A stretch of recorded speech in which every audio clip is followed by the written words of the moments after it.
कैसे आप सब लोग? उम्मीद करता हूँ आप सब ठीक होंगे। तो आज की वीडियो में मैं आपको बताने वाला हूँ लिस्ट व्यू बिल्डर के बारे में। आपने टाइटल देखा होगा। और लिस्ट व्यू बिल्डर सबसे पहले मैं आपको ये बता दूं कि बेसिकली लिस्ट व्यू बिल्डर होता क्या, हम यूज़ क्यों करते हैं। फॉर एग्जांपल मेरे पास कुछ डेटा आ रहा है, सही है। मेरे पास कुछ इमेजेस आ रहे हैं। फॉर एग्जांपल मेरे पास कुछ इमेजेस आ रहे हैं, उसको मैंने एक सर्कुलर एवटार में रखना है, सही है। इधर एक इमेज है फॉर एग्जांपल, सही है। इधर एक इमेज है। अब मेरे पास इमेजेस आ रहे हैं, मुझे ये नहीं पता कि मेरे पास कितने इमेजेस आ रहे हैं। बस मुझे उसको एक लिस्ट में शो करवाना है। जितने इमेजेस आएंगे उसको मैंने एक लिस्ट में शो करवाना है। अब मसला ये है कि मुझे ये नहीं पता कि इमेजेस मेरे पास कितने आ रहे हैं। तो और दूसरी बात यह कि उसका लेंथ भी मुझे नहीं पता। तो मैं ऐसे तो नहीं कर सकता कि अलग एक बनाऊं, उसके लिए जो डेटा है उसमें रखूं, फिर दूसरा बनाऊं जो डेटा है उसमें रखूं। इस तरह तो मुझे ये पता भी नहीं चलेगा कि कितने विजेट्स मैंने बनाने और कितने इमेजेस मैंने डिस्प्ले करने। और दूसरी बात ये कि मेरे लिए बहुत मुश्किल हो जाएगा हर एक अलग अलग। मैं तो ऐसे नहीं कर सकता कि फॉर एग्जांपल मेरे पास 100 इमेजेस आ रहे हैं तो मैं 100 विजेट्स बनाऊंगा, ऐसे तो मैं नहीं कर सकता। उसके लिए बेसिकली यूज़ करते हैं लिस्ट व्यू बिल्डर। अब लिस्ट व्यू बिल्डर किस तरह यूज़ करते हैं ये आपको समझ आ जाएगा एक एग्जांपल के थ्रू। मैं आपको एक एग्जांपल कराता हूँ। फॉर एग्जांपल इसको मैं लिस्ट व्यू एक नया क्लास बनाता हूँ, उसको मैं लिस्ट व्यू ट्यूटोरियल से इधर मैंने इंपोर्ट किया मटेरियल डॉट डॉट से इधर मैंने एक स्टेटफुल विजेट बनाया। स्टेट लिस्ट भी आप बना सकते हैं, डजेंट मैटर। ओके, इसको मैं ले लेता हूँ लिस्ट व्यू बिल्डर ट्यूटोरियल से। लिस्ट व्यू बिल्डर ट्यूटोरियल नाम मैंने इसको दे दिया। अब देखिए, फॉर एग्जांपल मैं एक एग्जांपल के थ्रू आपको समझाता हूँ। तो मैं इधर फॉर एग्जांपल एक लिस्ट ले लेता हूँ, सही है। लिस्ट ऑफ स्ट्रिंग की एक लिस्ट ले लेता हूँ। इस लिस्ट में मैं अपने इमेजेस रखूँगा, सही है, कि आपको पता चले कि मतलब क्या हो रहा है, सही है। इमेजेस रखूँगा। मैं कुछ इमेजेस मैंने खोल लिए। मैं copy image address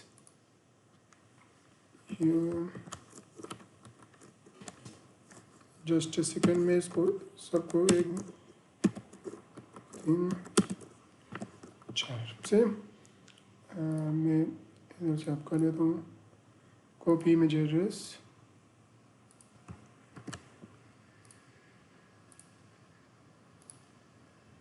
copy image address और ये हो गया कॉपी इमेज एड्रेस। अब फॉर एग्जांपल ये मेरे पास एक लिस्ट में एक पिक्चर्स पड़ी हुई है, सही। अब इस लिस्ट में मेरे पास पिक्चर्स पड़ी हुई है। मैं चाहता हूँ कि ऐसा हो कि एक सर्कुलर एवटार आए। सर्कुलर एवटार की एग्जांपल मैं दूंगा, सही। सर्कुलर एवटार आए, सही है, उसमें पहली इमेज हो, फिर दूसरी इमेज जो है दूसरा सर्कुलर एवटार आए उसमें दूसरी इमेज हो, फिर तीसरा सर्कुलर एवटार आए उसमें तीसरी इमेज हो, चौथा सर्कुलर एवटार आए चौथी इमेज हो, सही है। इस तरह मैं करना चाह रहा हूँ। आप लिस्ट के उसको चेंज भी कर सकते हैं, मतलब लेंथ को ज़्यादा कम भी कर सकते हैं, वो आपकी मर्जी है, सही। अब मैं क्या करूँगा, इधर फॉर एग्जांपल मैं एक ले लूँगा स्केफोल्ड मैंने ले लिया, सेम। उसकी मैंने बॉडी दे दी लिस्ट व्यू डॉट बिल्डर। अब देखें, यहाँ समझे इसको, सेम, इसको समझे। लिस्ट व्यू बिल्डर बेसिकली एक आइटम बिल्डर लेता है, सही है। अब लिस्ट व्यू बिल्डर के आइटम बिल्डर में क्या होते हैं? लिस्ट व्यू बिल्डर के आइटम बिल्डर में जो पहली चीज होती है वो होता है कॉन्टेक्स्ट। दूसरी चीज जो होती है वो होती है इंडेक्स। ये इंडेक्स का नाम मैंने जो दिया है, सही है, आपकी आसानी के लिए था। आप कोई और नाम भी यूज कर सकते हैं, जरूरी नहीं है कि आप इंडेक्स नाम ही यूज करें, सही है। ये बेसिकली होता क्या है वो मैं अभी आपको समझाता हूँ। ये लगा दिया, मतलब एक फंक्शन ये कुछ रिटर्न करेगा। अब रिटर्न क्या करेगा? रिटर्न ये करेगा कि मैंने आपको क्या कहा था, रिटर्न मुझे क्या चाहिए, सर्कल एवटार ये रिटर्न करेगा। मुझे सर्कल एवटार चाहिए ना। अब सर्कल एवटार में जो है ना, सर्कल एवटार में मुझे क्या चाहिए अंदर? मुझे एक बैकग्राउंड इमेजेस में चाहिए, सही है, जो कि एक नेटवर्क इमेज लेगा, सही। और यूआरएल में मैं उसको क्या दूंगा? यूआरएल में मेरे पास ये इमेजेस है ना, इमेजेस की लिस्ट है ना, मैं कहूँगा इसको इमेजेस और इंडेक्स। सही है। तो ये मेरे पास ये अब क्या कर रहा है, अब फॉर एग्जांपल अभी आपको ये समझ आ जाएगी।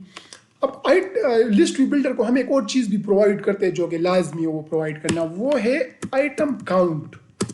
आइटम काउंट, आइटम काउंट का मतलब ये होता है कि ये लिस्ट व्यू बिल्डर जो है खुद को कितनी बार बिल्ड करेगा, कितनी बार ये चलाएगा, ये आइटम बिल्डर कितनी बार ये सर्कुलर अवतार रिटर्न करेगा, तो हमें कितनी बार रिटर्न करवाना है ये चीज़।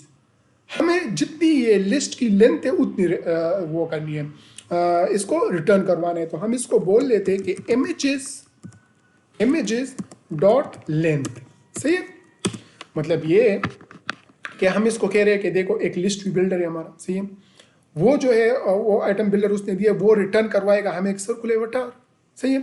सर्कुलर अवतार हमें रिटर्न करवाएगा, सर्कुलर अवतार के अंदर एक पिक्चर है। सही है। ये इमेजेस डॉट इंडेक्स क्या है ये मैं अभी आपको समझाता हूँ, एक मिनट। फिर इसको हमने एक और चीज़ देनी है आइटम काउंट के, मतलब कितनी बार ये करेगा। तो कितनी बार करेगा, इमेजेस डॉट लेंथ। इमेजेस एक लिस्ट है, उस लिस्ट की जितनी लेंथ है उतनी बार वो उसको खुद को बिल्ड करेगा। सही है। इसको रिटर्न करेगा सर्कुलर अवतार को। अब देखें ये जो दूसरी चीज़ है ना, ये जो इंडेक्स, जो मैंने आपको कहा इसको आप कोई भी नाम दे सकते हैं इंडेक्स। इधर हम बोल रहे कि इमेजेस डॉट इंडेक्स पे जाओ और उसका नेटवर्क इमेज उठाओ। तो ये पहले क्या आएगा, जब पहली बार आएगा। सही है। जब पहली बार ये अंदर आएगा इंडेक्स, या इसको हमने दे दिया आइटम काउंट, फॉर एग्जांपल इसका आइटम काउंट होगा 0 1 2 3, इसका आइटम काउंट आएगा इसमें 3। सही है। 3 आ गया। अब ये आइटम बिल्डर के अंदर आ गया, आइटम बिल्डर के अंदर आ गया। ये पहले इंडेक्स जो है ना, इंडेक्स इसको हमने पास कर दिया। पहले इंडेक्स क्या होगा, 0 होगा, तो इमेजेस पे जाएगा 0 पोजीशन पर उठाएगा। फिर इंडेक्स प्लस प्लस हो जाएगा, फिर जाएगा इधर, फिर images dot index at index 1 उठाएगा, मतलब ये वाला। फिर इमेजेस डॉट इंडेक्स 2 उठाएगा, मतलब ये वाला। फिर इमेजेस डॉट इंडेक्स 3 उठाएगा, मतलब ये वाला। 3 तक था तो 3 तक ये जाएगा। सही है। अब इसको हम रन करके देखते हैं कि क्या होता है। सही है। हम इसको कह रहे थे क्या नाम था मेरे क्लास का, list, sorry I don't know why it's not working, list view builder tutorial था वो, क्या था, हाँ builder tutorial, list view builder tutorial. ये हमने रन कर दिया। मैं इसको रन करता हूँ, लेट्स सी क्या होता है। हाँ ये आप देख रहे हैं यार, अगर फॉर एग्जांपल मैं इधर सर्कुलर अवतार की रेडियस थोड़ी बढ़ा दूँ तो आपको क्लियरली दिखाई दे। एक मिनट 100 कर लेता हूँ कि सही क्लियर दिखाई दे। हाँ ये देख ले, ये और ये क्या हो रहा है, स्क्रॉल भी हो रहा है। अब एक और बात है, मैं आपको एक और बात बताता हूँ। लिस्ट व्यू बिल्डर की बहुत ज़्यादा प्रॉपर्टीज़ है जिसको आप एक्सप्लोर कर सकते हैं। सही है। मैं आपको बताऊंगा ये स्क्रॉल डायरेक्शन के बारे में। सही है। स्क्रॉल डायरेक्शन बेसिकली क्या होता है, स्क्रॉल डायरेक्शन जो है ना, scroll direction is basically, scroll direction is ये क्या है, एक्सेस डॉट। अब इसको आपने कहाँ स्क्रॉल करना है, ये जो अभी हो रहा है ये वर्टिकल है ना, इसको फॉर एग्जांपल मैंने हॉरिजॉन्टली स्क्रॉल करना है, मैंने ऐसे जाना है हॉरिजॉन्टली, तो इसको मैं हॉरिजॉन्टली भी कर सकता हूँ। ये देखें अब हॉरिजॉन्टली स्क्रॉल हो रहा है। तो इसको आप यूज़ कर सकते हैं जिस तरह आपकी मर्जी हो। उम्मीद करता हूँ ये वीडियो और ये ट्यूटोरियल आपको आसानी से समझ आया होगा। सही, क्योंकि मैंने काफ़ी कोशिश की है कि काफ़ी आसानी से मैं समझाऊँ। और आपको फिर भी कोई इशू है और कोई मसला है तो आप कमेंट करके मुझे पूछ सकते हैं। एंड थैंक यू एंड अल्लाह हाफिज़। एंड चैनल को ज़रूर सब्सक्राइब कर देना। अल्लाह हाफिज़।